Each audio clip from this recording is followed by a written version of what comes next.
Hi there, thanks for tuning in. Piet and Grade here from the Purple House in Tasmania, and today we want to talk about stomach acid levels. And I want to bring to your attention that when you have acid reflux, it's called acid reflux, it's actually not, it's a fake name, so it's a mislabel that doctors called it acid reflux many years ago, and the name stuck, because actually what it means is when you have reflux, that's the real name, you don't have enough stomach acid inside your body. And this is such a common problem that it's time we revisited it again, right? So Pete, do you want to say? The acid reflux term leads people to believe that they have too much acid, and it's on the contrary, they don't have anywhere near enough. Yeah, so that could be you, of course, if you're listening to me, because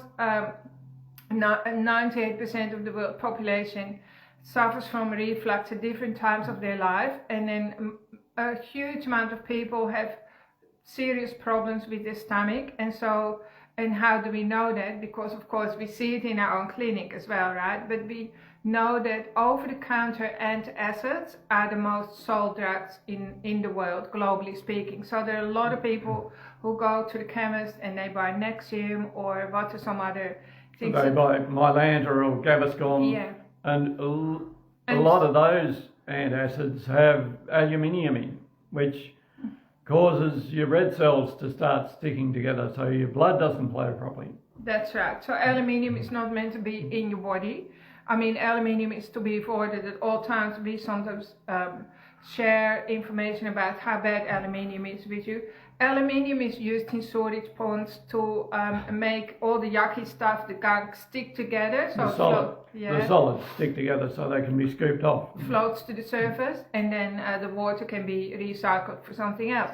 But if you take aluminium, which is in a lot of antacids, it causes your blood to thicken and gets clumps and all the rest, so that creates a lot of health problems. But the whole point is, the real issue is neglected. So inside your stomach, and I'm talking about the top end of your digestion, your stomach is meant to be super acidic, So lots of people say, oh, acid is a bad word, like acid is bad for your body, but actually your stomach needs to be so acidic that it's even more acidic than car battery acid. So if you've ever dealt with a car battery, you know how acidic that is meant to be. If it's like gets too alkaline, it loses its charge, right? And so our stomach is meant to have a pH of 1 or less, even less. So if you know of the pH, you know that you can't get more acidic than that. And so one little drop of stomach acid outside your body would burn a hole through this paper, for instance, right? It'd start eating away your flesh. I know. So this magical substance is only meant to be in your stomach. And don't get me wrong, your stomach can handle it because you've got special cells in there who can withstand the stomach acid that's created inside your stomach. And so why did the creator, or why were you created like that? Because your stomach acid is like a fire that protects you. So like you can, if your stomach is healthy, you can even pick up like dirt from the street or something disgusting and eat it and not get food poisoning, because your stomach acid protects you, and it just burns through everything. Also, it protects you from parasites, from viruses, from bacteria, from other nasties. If it gets to a pH of 3, which is still quite acidic, but not acidic enough. But not enough, then the bacteria that we eat or swallow with the food we eat, they aren't killed. No, so they start growing. They start fermenting the food that's not digesting properly in your stomach, producing gas, and then the sphincter at the top of the stomach relaxes to let out that gas, and that's when you get burping and reflux. And it burns, of course, because like it's still, quite sour, the stomach content, and it starts to burn your esophagus, and that's why people call it acid reflux. But I want you to forget about that name, because it's just simply called reflux, and it means your stomach isn't acidic enough.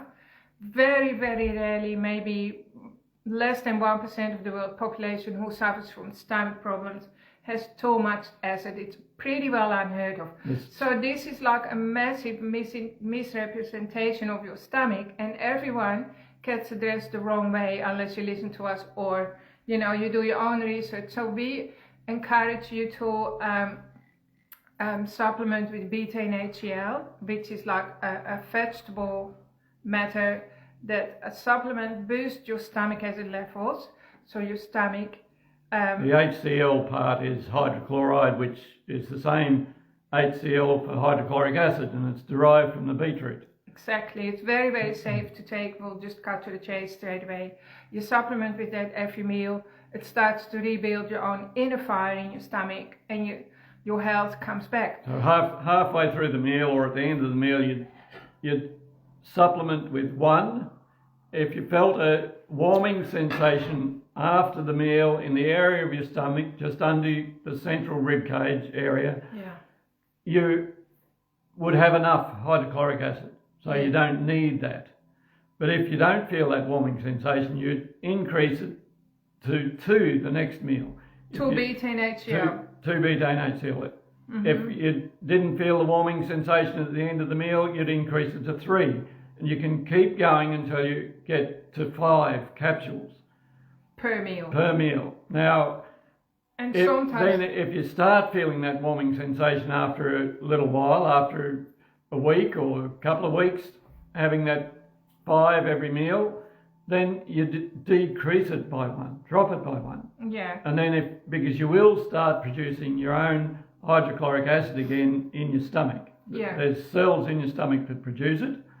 And it's a very hostile place, your stomach, because the stomach lining is replaced about every 4 to 5 days completely. The stomach lining. Okay, yeah. Cells would be dying off and being replaced all the time. Apparently the cells that produce the stomach acid are replaced every 5 minutes. So like your stomach is always renewing itself, right? So what does it mean for you and me? It means that you need to keep your stomach very, very acidic, way more than you would ever suspect, like an acidity level of pH of 1 or less. That's the most acidic you can get anywhere in the universe, right? That's healthy for you. And Peter said if you get up around 3, but even once the pH gets up around 2, you already can't digest your proteins anymore. So then people that can't eat proteins because it just sits in your stomach for hours, you get a heavy feeling. And we have lots of clients and their pH might be around 4, which is like way too alkaline, and maybe a lot of people are also alkalizing as well because you hear that that's popular. You can't digest carbohydrates with a pH of 4 in your stomach. Yeah, and sometimes we've even had clients who literally couldn't swallow because their body is just saying, stop it, I don't want any food to enter my pipes because I can't digest it.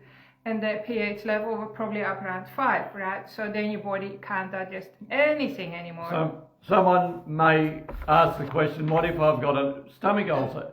Well, that stomach ulcer was caused by a bacteria that wasn't killed because you didn't have enough acid. But if you do develop a stomach ulcer, that's the only time that you have to protect the stomach lining from acid. And the stomach lining replaces itself every 4 to 5 days. So if you had something like Nexium for 3 weeks, your stomach lining would have been replaced 4 or 5 times. So it would be healed. Yeah. Then you need to get off those as quick as you can. PPIs, or the proton pump inhibitors, because if you stay on those, which often we get clients who have been on those things for years. Decades sometimes. Decades. And they're not digesting proteins at all. So they're not getting the building blocks for new cells. And their bodies are breaking down. So they're not getting the nutrients out of their diet because we can, it is said you can eat the best food around, but if you're not absorbing it, you're not getting the nutrients from it. You're only as healthy as the foods that you absorb, exactly, right? So if you're lacking stomach acid, if you're low, which would be the chances are highly likely, if you're listening to me, you probably have low stomach acid, right?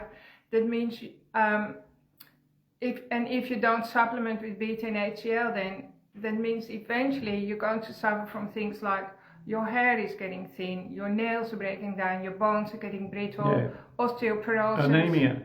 Anemia, absolutely everyone with anemia is lacking stomach acid. B12 deficiencies, which is...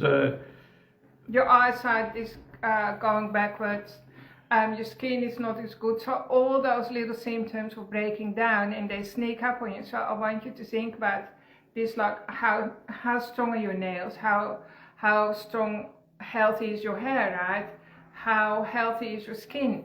And so these are some symptoms that people don't connect with stomach acid, but of course your tummy, inside your tummy all sorts of things go wrong as well, because your body knows it's not going through proper digestive fire, then your bile isn't released properly, your liver can't do its job, and people go, lots and lots of people go on a liver detox, right? You hear about that all the time, but that's actually a secondary thing. You should be looking at your stomach first. If your stomach is healthy, your liver gets a chance to make the bile, and the bile is triggered to drop into your small intestine, and everything works well down there, right? But so if you are having any symptoms at all, like gas, bloating, burping, and all that, you probably have worms as well.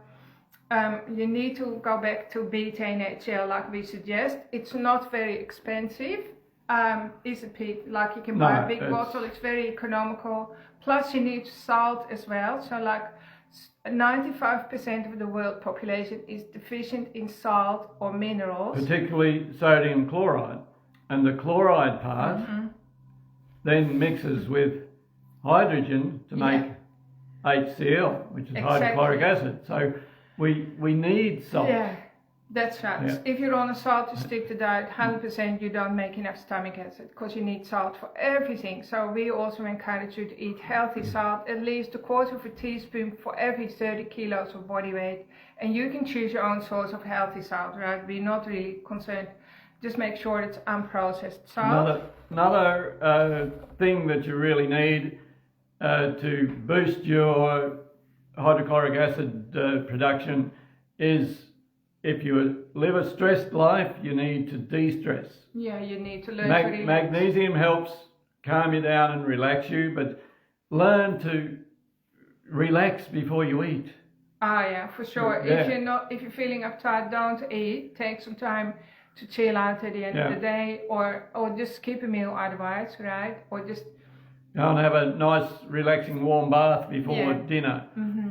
So you're nice and relaxed at the time you eat, because the last thing your body thinks it needs to do when you are meant to be running away from a lion is to digest food, and it doesn't produce hydrochloric acid when you're stressed. Exactly, and or when you're tired. Yeah. Some people often do need to supplement with beta and HCl at night time, because everyone is tired, and I feel like as if I've got a burp coming up because I've had a busy day, right? So my stomach needs a lot more beta and HCl than Peter's. So it also depends on your genes, of course, right? And I'm conscious of that, so I'm fine with it. So if this resonates with you, please read the whole article. There's too much here. We can't really all explain it to you. We often talk about stomach acid. So the real culprit is that you don't have enough stomach acid, right?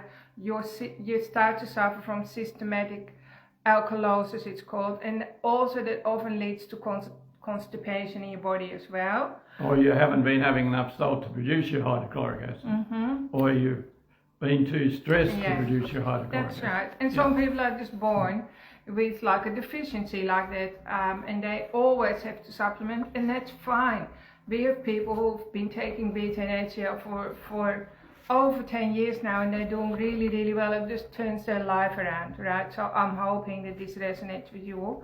Also, enzymes are another really good way to support your body. So like enzymes help your body break down foods as well, and like Peter said, salt. And then a really important thing is not to drink with your meals. So don't drink with your meals, because it would be like extinguishing a fire. If you think of your stomach acid like a slow, like slow burning embers, not really a strong fire, well, you're not going to pour water on that or spray mist over it. Hey? You want to put some kindling in.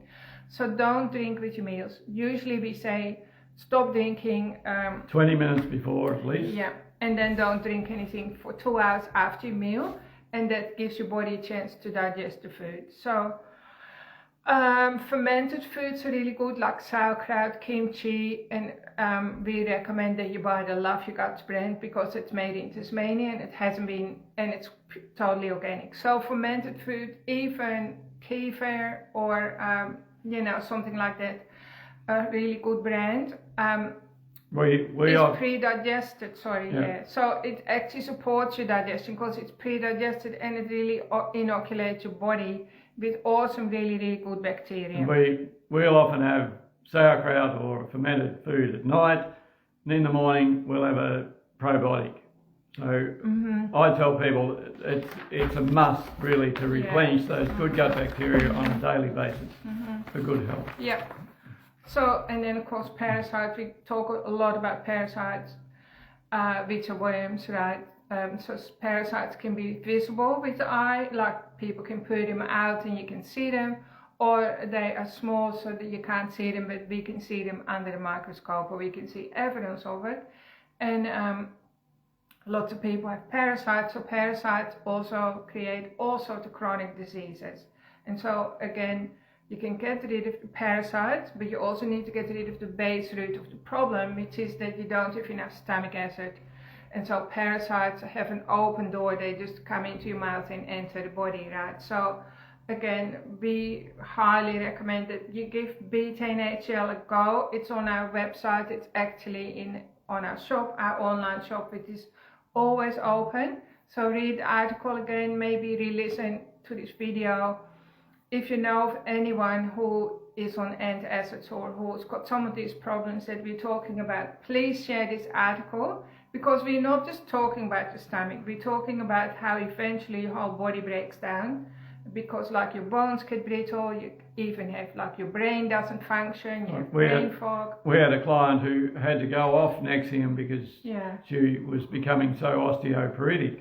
Yeah. And that but of course she shouldn't have been on it anyway. No, she shouldn't have been on it for years and years and years, but she was suffering from chronic reflux, but it deprived her of all essential nutrients. Yeah, that's right. So that's what happens in the end. So please don't do that to your body. Just take better care of yourself, right? Look at all your problems in an intelligent way and find out solutions that work, that are going to set you up for a good life. So we're here to help you. As you know, we're here open Monday, Tuesday, Wednesday, Thursday, 9 to 5. Our friendly team is on the phone during those days, and any other day outside those working hours.